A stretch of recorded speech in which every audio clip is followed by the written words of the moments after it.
Hi everyone. In today's class, we are going to discuss what are the different techniques of BP measurements. So actually, there is two methods. One is indirect method, another one is direct method. In indirect method, we have again two subdivision. One is oscillatory method, another one is oscillometric method. So this indirect and direct method is nothing but the how we can say non-invasive and invasive. There is a similar meaning here also. We have indirect in the sense we are not making direct contact with your blood vessels, whereas in non-invasive in the sense you are making direct contact with blood vessels in order to make the BP measurement. That is the main difference between these direct and indirect. In today's class we will be discussing in the indirect method, that too especially the first method, that is oscillatory method. Okay, so oscillatory method, it's nothing but the oscillation is nothing but it's a sound. Okay, so whatever we discussed in previous class, that is the principle of BP measurement, where we are following Korotkoff sounds in order to analyze the BP measurement, right? So same concept here we are going to apply. So that is why this method is called auscultatory method. So auscult is nothing but it's a sound. So here we are going to have a sound as our key parameters to measure the systolic and the diastolic measure. So the thing is that in this method we have in conjunction with sphygmomanometer or aneroid manometer, we are going to use stethoscope. In previous case, that is in early times, the people used to measure this BP with by means of palpable sensation. Okay, just they are placing their thumb over the wrist, they will see the sensation, that is where you are measuring the where you have placed the cuff. So that vibration of artery, okay, that vibration of blood vessels due to that cuff contraction, you can feel that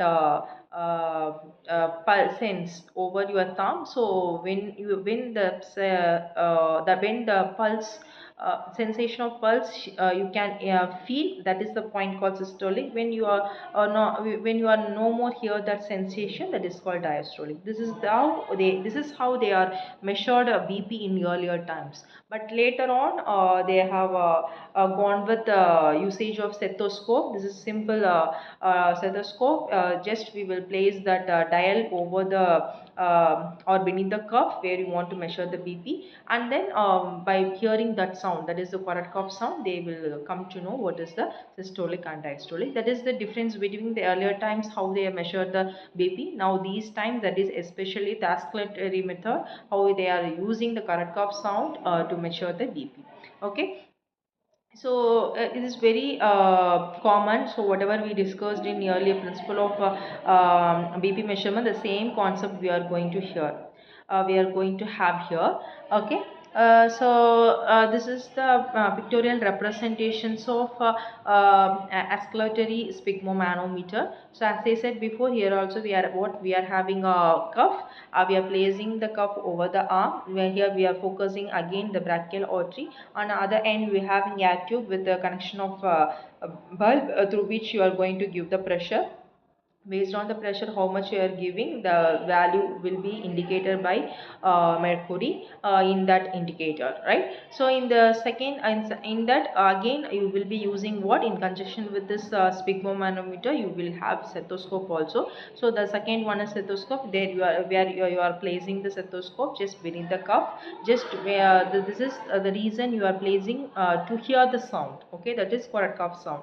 If you are not having stethoscope, in the sense even you can feel the sensation of the pulse over the by placing your fingers. Okay, that is called palpable sensation. Okay, through which also we can, because through which also you can measure the BP. If you see in most of the hospitals, the senior nurse or doctors, they can go with this kind of reading just by placing the their fingers. They will sense the your pulse. Okay, because they are they are more skilled and they are expertised in that field, and they have practiced in such a way, so that is easy for them. But when for freshers and new joiners, they will find very difficult to sense that pulse. So in that case we can go with stethoscope. So in this way it is reducing the job or the dependency of skilled nurse or skilled persons, technical persons to operate this particular machine.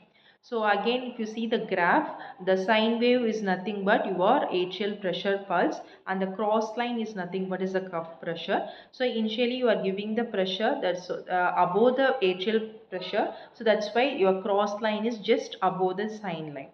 At one point, the cross line, the diagonal line is meeting the sine wave. That point is called systolic pressure. And slowly, the point where it touch below the sine wave, that is called diastolic pressure. When it touch the peak of the sine wave, that is the upward, the above, that is the tip of the sine wave, that is systolic, and down tip of the sine wave, when the cross line touches, that is the diastolic. This is a simple way we can measure the oscillatory blood pressure BP by using oscillatory blood pressure. This is how the device will look up: oscillatory method, an aneroid sphygmomanometer with a stethoscope. Thank you.